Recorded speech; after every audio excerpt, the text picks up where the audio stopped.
up, Evil Dead fans? In this video, we're going to talk about stunt props. Now, what is a stunt prop? Now, a stunt prop is a prop you use in place of a hero prop. Now, a hero prop is something on film that gets a lot of the close-ups, a lot of the details are put into that prop that you don't want to get damaged. The stunt prop is a prop that is similar, very close to it, if not exact, made of different things so where you can just throw it around, break it, refix it, things like that. Now, why would you need that? Well, you don't want to break your hero prop because for the close-ups. And I'm going to show you in this video how to do that. Now, right now, I'm making a lot of the props for the Rest in Peace series Season 2 finale.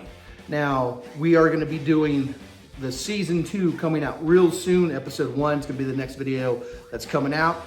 But I have to get ahead of the game and make a lot of the props. Now, like right here, if you guys remember, we have the dagger. And this was from Season 1, but not this specific one. This one is a stunt prop. You can see it's wiggly, and it isn't exactly the same. This will be used to be thrown around, and also for fight scenes, long distance shots, things like that. So if this is getting whipped around, it won't hurt anybody. And I'm going to tell you what I used to make this prop. So what we have right here is the hero prop and the stunt prop. And you're probably asking, hey man, why didn't you just mold the hero prop? Well, the reason for that is I didn't want to lose the undercuts, things like that. I wanted to keep it good for the camera in case I need to use it later down the line. So the only option you have left is to make another one, which is okay to do. Now, it's not exact, as you can see, and I didn't want to break the bank making the stunt one. This one is made of full milliput, sculpted out of milliput, of course. It has metal right here, engraved, real chicken bones, and the visible man kit. Now this one has a soft wood insert, almost like balsa wood. This is not metal, and it is not engraved. It is the same wood that's throughout the body, and it can break away. This right here is flexible.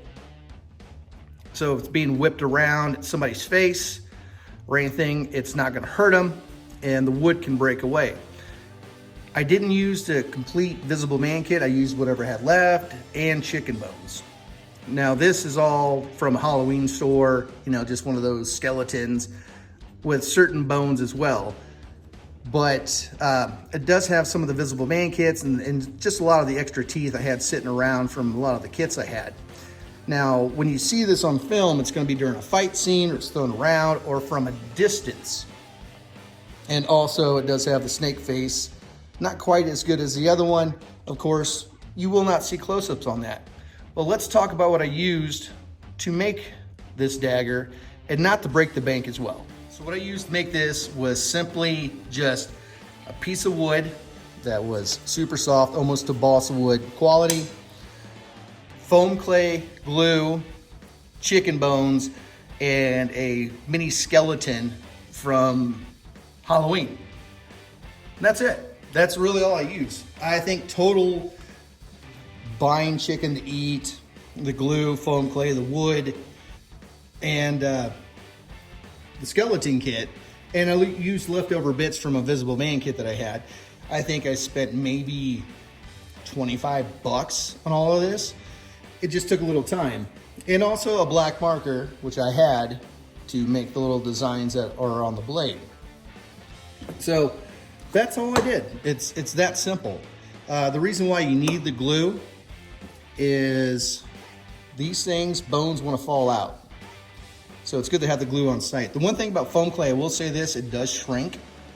So, and it does turn pretty hard, but at the same time, it's super lightweight, and it's a nice product to use to make stunt things. Let's say you want to do like something that's super heavy, let's say a giant axe. Well, if you have a ton of foam clay, well, you can make an axe head and use a lightweight wood, and there you go. You have a lightweight axe that looks real. So with that being said, that was really it. I mean, there wasn't much to it. And the nice thing is the weight is way lighter than the Hero one, and I'm gonna show you that right now. Now, before we get to weighing these daggers, one thing I'm gonna say about the foam clay, even though it does turn hard as a rock, it does stay somewhat flexible. The older it gets and cures over time, it will harden up even more and shrink a little bit more, but it will break away like a hard foam. So if you get hit with it, especially in a fight scene, it's gonna be fine. So let's go ahead and weigh this. Of course, you don't want to get hit with anything, but you know what I'm saying. It's not like you're getting hit with a steel pipe. So it weighs in, I got to set the pounds and ounces to 6.5 ounces. Now let's go to the Hero dagger, which is made of milliput, chicken bones, the kits, and real metal. That weighs in at 1 pound, 9.3 ounces.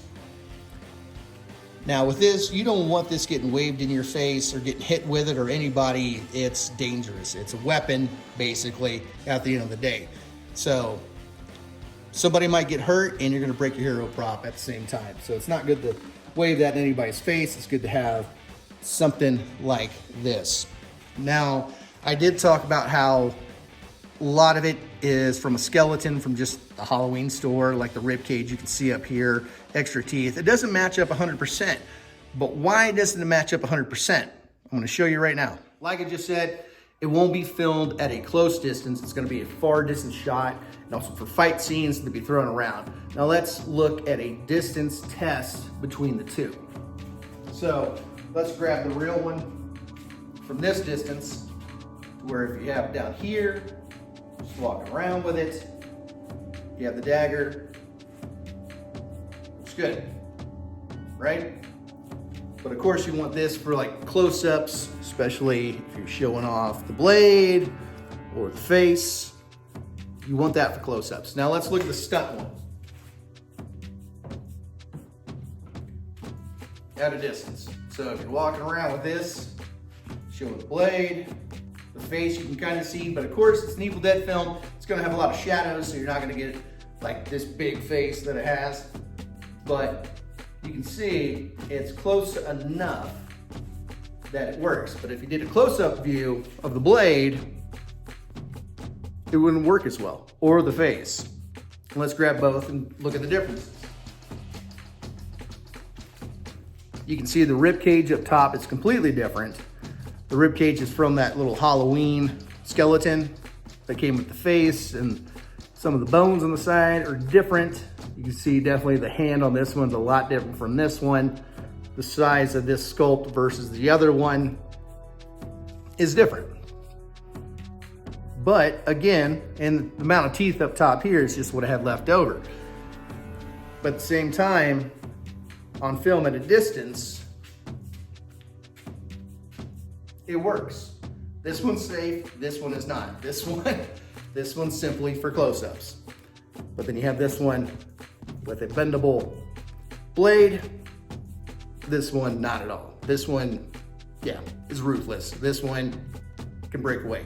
Now I did do a drop test with this one, and that's what's cool about it being lightweight, is having a drop test means it's less likely to break. Now these little things on the side, if it had weight behind it, let's say that the hit of this was as heavy as this one, these little things, these little riblets would break right off. Now with the drop test that I did, the only thing that broke was this chicken bone right here, which is fine. I can have chicken bones on set and have them ready to be replaced in like seconds.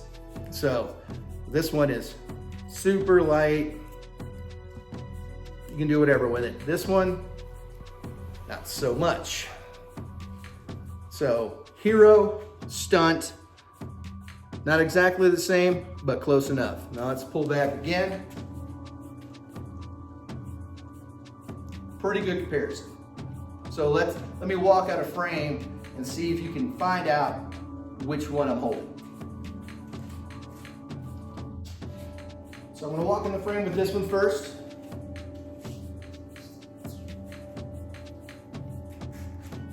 Move it around, it's at a distance. Now go with the other one.